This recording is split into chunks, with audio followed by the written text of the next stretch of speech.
मेरा नाम मिथिलेश कुमार झा है। मैं बिहार से हूँ और पहले कॉलेज में था, नौकरी करता था, लेकिन पैशन है, तबला बजाना अच्छा लगता था।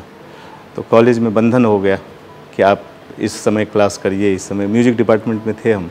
हमारा जो एक कलाकार का जो एक मानी मन होता है वो दुखी हुआ थोड़ा कि हमको नौकरी नहीं करना चाहिए, तो हमने छोड़ दिया। हमने कहा रहने देते हैं, बिना नौकरी का काम करेंगे। जब वहाँ से निकले तो सोचा कि कहाँ जाएं, तो एक हमारे फैमिली के ही थे, बहुत बड़े डॉक्टर थे, अमेरिका में थे, वो आए थे। तो ऐसे बातचीत में उन्होंने कहा कि मिथिलेश जी ने नौकरी छोड़ने का सोचा है, वो कॉलेज जा ही नहीं रहे हैं। तो वो हमको बताया कि आप क्या करिएगा, आप बिहार में रहते हैं, तबला बजाते हैं, भगवान की बड़ी कृपा है कि नौकरी हो गई है, तो आप चाहते क्या हैं? बोले हम चाहते हैं कि इतना रियाज किए हैं, सीखे हैं, तो मेरा मन होता है थोड़ा ये खिले। और तो बोले देखिए, हर मिट्टी में हर कुछ नहीं पनपता है। तो बिहार में अगर आप रहिएगा तो कला और संस्कृति के लिए ये मिट्टी अभी तो उपजाऊ नहीं है, बाद में क्या होगा पता नहीं।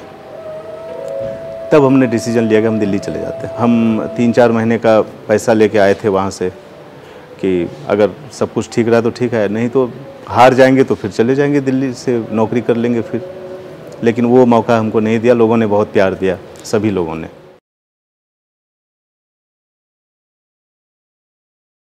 ऐसे ही प्रोग्राम सुनने जाते, हमको कोई भी नहीं जानता था यहाँ, लेकिन हमारे एक आध स्टूडेंट लोग यहाँ नौकरी करते थे स्कूलों में। तो हम तो ऐसे ही घूमने के हिसाब से आए थे, तो हम गए कमानी में प्रोग्राम सुनने। तो किसी को हमने कहा कि भैया इनके साथ जो तबला बजा रहे हैं, हमको लगता है इनको तबला प्लेयर की ज़रूरत है। हमने कहा कि तुम लोग ज़रा इनका नंबर दो हमको लाके। तो स्टूडेंट ने नंबर ला के दिया। हमने सुभा जी को फ़ोन किया, तो सुभा जी को लगा ऐसे तो फ़ोन उनके पास बहुत आते थे। तो उन्होंने कहा कि मिथिलेश जी मैं तो अभी इलाहाबाद जा रही हूँ, मैं आऊँगी तो बात करूँगी। अब ये मेरा भाग्य था कि जब वो इलाहाबाद गई तो वहाँ उनको कोई उनके जानने वाले जो हमको भी जानते थे, उन्होंने कहा एक बहुत अच्छा बिहार से एक लड़का तबला बजाता है, वो अभी गया है दिल्ली। तो बोला कि क्या नाम है? तो बोला मिथिलेश नाम है। बोले कि अरे उनका तो फ़ोन आया था। तो बोले अरे वो बहुत अच्छा बजाता है। तो बोले क्या कि अच्छा हमने तो उनको बोला है 10 दिन के बाद बात करिएगा, अब वो फ़ोन आएगा कि नहीं आएगा। हमको कोई काम था नहीं, हमने 10 दिन के बाद, पहले तो हमको लगा करें नहीं करें। मेरी वाइफ ने कहा अरे एक बार कर लीजिए। तो हमने फ़ोन किया तो बड़ी जल्दी में एक सुभा जी ने कहा कि अच्छा मिथिलेश जी आप ये बताइए आपको कब टाइम है, कब आप आ सकते हैं? बोले हमारे पास टाइम ही टाइम है आप बताइए। तो आप आज आ सकते हैं? हम बोले हाँ आप आ सकते हैं। और ये बात है 96 के। तो वहाँ गए, उन्होंने 1 घंटा हमारे साथ वो तानपुरा तबला निकाल के बैठी, गाना हुआ। उसके बाद उन्होंने कहा आप कैसे आए हैं? उन्होंने कहा हम तो ऑटो लेके आए हैं। तो ऑटो का कितना पैसा हुआ? मतलब कोई बात नहीं, वो नहीं आप आए हैं बाहर से। उन्होंने ऑटो का पैसा दिया हमको। इसके बाद बोला कि आप कल से हम लोग साथ काम करते हैं।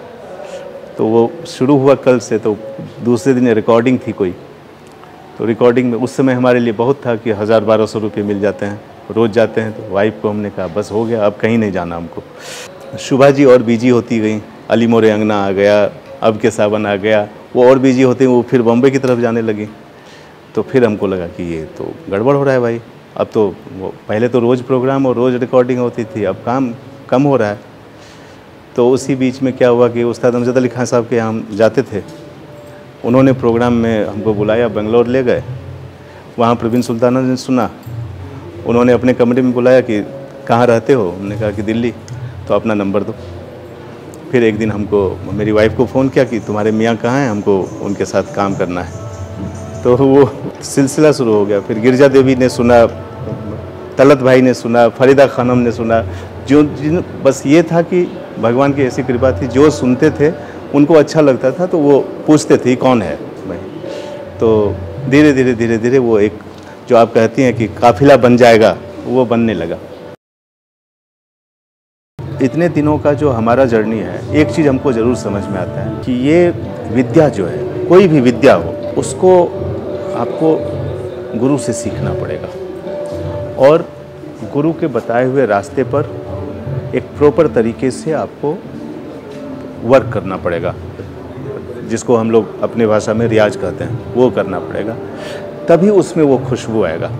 अभी एक प्रॉब्लम क्या हो गया है इंटरनेट से, यूट्यूब में सारे गामा तो सिखा देगा, लेकिन सा से गा तक कैसे जाना है, अगर यमन गा रहे हैं तब कैसे जाना है, और बिहाग गा रहे हैं तब दोनों में सा और गा है, तो तब कैसे जाना है, ये यूट्यूब नहीं सिखा पाएगा। उसके लिए गुरु चाहिए। और अगर आपको कोई काम ठीक से करना है तो उस काम को सीखना पड़ेगा। जैसे हम तबला हमारा सब्जेक्ट है, तो हमारे ऑल ओवर इंडिया और एब्रॉड मिला के करीब 60-70 स्टूडेंट हैं, दिल्ली और पूरे हिंदुस्तान में मिला के।